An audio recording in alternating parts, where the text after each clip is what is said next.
Hello नमस्कार मेरे प्यारे सभी रामलाल श्यामलाल मोहनलाल आप सभी का स्टार परिवार में स्वागत है।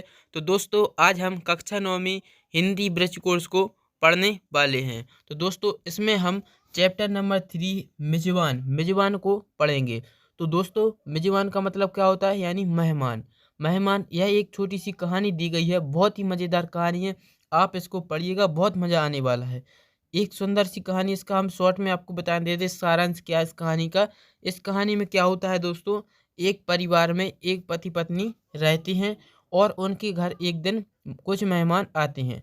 वो मेहमान हैं जो पापड़ों के बहुत शौकीन होते हैं, पापड़ खाने के बहुत शौकीन होते हैं। और उनका जो है जो वे पति पत्नी के रिश्ते खास मेहमान हुआ करते हैं। तो वह उनका अच्छे से खूब तरह से स्वागत किया जाता है, उनको पानी दिया जाता है और फिर उनको खाना खाने के लिए कहा जाता है। जैसे ही वो खाना खाने के लिए बैठते हैं तो वह पति पत्नी है जो उस थाली में पापड़ परोसना भूल जाती हैं। जबकि मेहमान थे, उनको तो पापड़ बहुत पसंद थे, तो फिर वे क्या कहते हैं, उनको पापड़ चाहिए। अब भाई डायरेक्ट तो मंगा नहीं सकते कि मुझे पापड़ चाहिए, तो वह एक एक जुगाड़ सोचते हैं कि जिससे वह पापड़ मिल जाए उनको खाने के लिए। तो वह क्या तरकीब लगाते हैं, वो सोचते हैं कि मुझे रास्ते में इतना लंबा शाम मिला कि कहते हैं क्या कहते हैं कि मुझे रास्ते में इतना लंबा शाम मिला कि यहाँ से लेकर वहाँ पर वो थाली में पापड़ रखे वहाँ तक लंबा था। तो उनको ध्यान आ जाता है कि हमने पापड़ परोसा नहीं है, और वह फिर उनको पापड़ देते हैं। फिर दोनों सभी मेहमान खाते हैं और खुशी खुशी अपने घर चले जाते हैं। तो यह कहानी का छोटा सा सारांश था। आप इनको इस कहानी को पढ़िएगा तो बहुत ही मज़ा आने वाला है, बड़ी मज़ेदार कहानी है। तो आपको यह पढ़ना है, ठीक है। अब हम इसके आगे जो कार्यपत्रक दिए गए हैं इनको हल करेंगे। कार्यपत्रक 1 है, इसमें देखो क्या लिखा है, क्या करना है, शिक्षक द्वारा बोले गए शब्दों को लिखना है। तो आपको शिक्षक के द्वारा जो शब्द बोले जाते हैं उनको लिखना है। जैसे यहाँ पर आप चाहे तो इस तरह से भी लिख सकते हैं, जलपान, पकवान, धोकर, भुजिया, सरसराते, पापड़। आप सभी को सुनकर लिखना है। जो शिक्षक के द्वारा आप अपने टीचर के पास जाएंगे तो उनके वो जो शब्द बोलेंगे वो लिख लेना है। आप चाहे इस तरह से भी लिख सकते हैं, ठीक है। तो यह आपका कार्यपत्रक 1 हो जाएगा। बिल्कुल आपको हमारे साथ बने रहना है और बिल्कुल पूरा है जो हम हिंदी ब्रज कोर्स कराएंगे। तो इसमें देख लेंगे। फिर आपको कार्यपत्रक 2 को देखेंगे। इसमें क्या करना है, देखो कॉलम आ में दिए गए शब्दों से समान अर्थ रखने वाले शब्दों को कॉलम बा से चुनकर लिखिए। क्या करना है, जो कॉलम आ में दिए गए हैं और जो कॉलम आ के ये वाले शब्द लिखे हैं, कॉलम बा में ये वाले शब्द आ रहे हैं। अब क्या करना है, इनका जो समान अर्थ निकल रहे हैं उनको क्या करना है, यहाँ पर आपको सुनिश्चित करके चुनकर लिखना है, नीचे यहाँ पर आपको भरना है। तो ठीक है, इस तरह से आपको देख लेना है।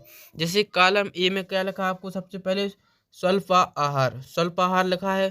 स्वल्पाहार का संबंध मतलब समान अर्थ किससे निकलता है, जलपान से निकलता है। तो इससे इसके लिए सामने ये वाला लिखना है, ठीक है।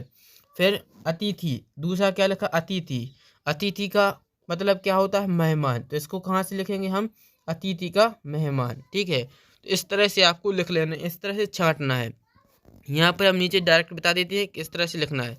यहाँ पर लिख लेंगे स्वल्पाहार का जलपान, अतिथि का मेहमान, व्यंजन का पकवान, मेहमान नवाजी यानी आतिथ्य, ठीक है। युक्ति बढ़ाना यानी जुगत लगाना, अतिथि करने वाला यानी मेजबान, ठीक है।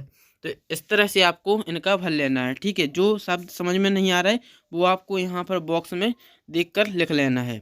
तो ये हो जाएंगे आपके कार्यपत्रक 2, बिल्कुल आसान है।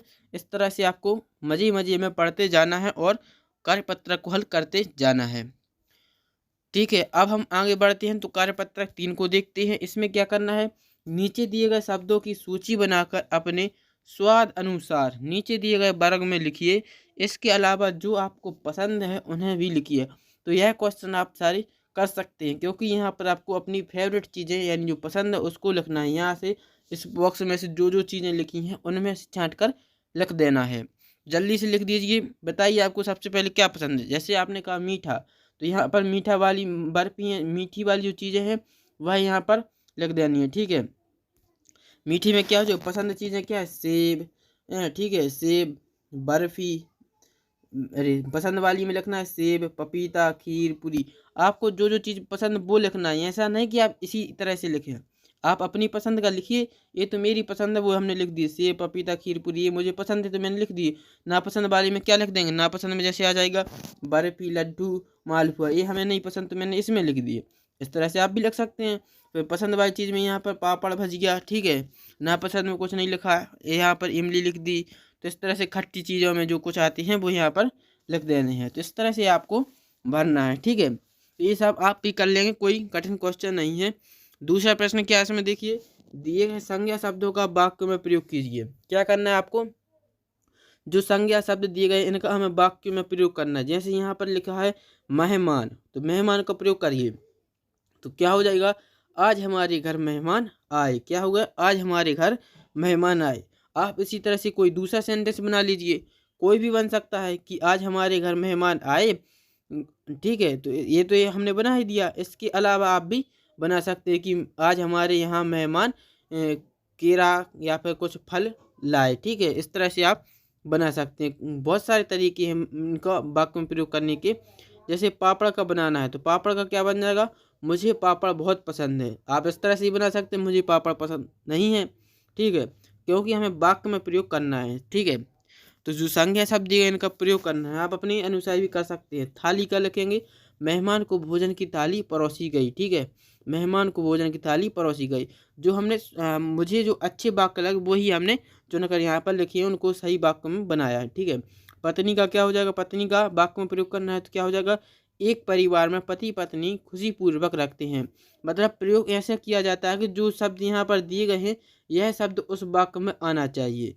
तो यहाँ पर देखो मेहमान आपने देखा होगा, तो मेहमान यहाँ पर आया था, पापड़ पापड़ यहाँ पर आए थे, थाली थाली यहाँ पर इसका प्रयोग किया गया, पत्नी का यहाँ पर हमने प्रयोग किया गया। इसी तरह से आपको भोजन का कर देना है, भोजन का बना दीजिए। क्या बन जाएगा, भोजन हमेशा हाथ धोकर खाना चाहिए। अच्छी बात भी है यार, जिस तरह से आपको वाक्य में प्रयोग करना है बस। अब देखते हैं क्या करना है, निम्नलिखित में से विशेषण विशेष्य को छांट कर लिखिए। यहाँ पर आपको बॉक्स में कुछ शब्द दिए गए, इनमें से आपको विशेषण विशेष को छांट कर लिखना, विशेषण और विशेष को छांटना है। छांट लीजिए। तो यहाँ से विशेषण कौन कौन शब्द हो जाएंगे, विशेषण में लंबा, जहरीला, करारे, गर्म में और खास, ये सब हैं जो विशेषण शब्द। अब बाकी जो बचते हैं वो विशेष में आ जाएंगे, इतने कॉमन सेंस लगा लीजिए। जैसे क्या बचा, सांप बचा, साप, पापड़, रोटी, मेहमान, ये सभी क्या हैं, विशेष शब्द हैं। तो इस तरह से आपको यहाँ पर लिखकर बताना था, ठीक है। अब देखते हैं आगे, कार्यपत्रक 4 को देखते हैं। कार्यपत्रक 4 में क्या करना है, अपने दैनिक जीवन में उपयोग में आने वाले मुहावरों को लिखते हुए उनके अर्थ बताइए।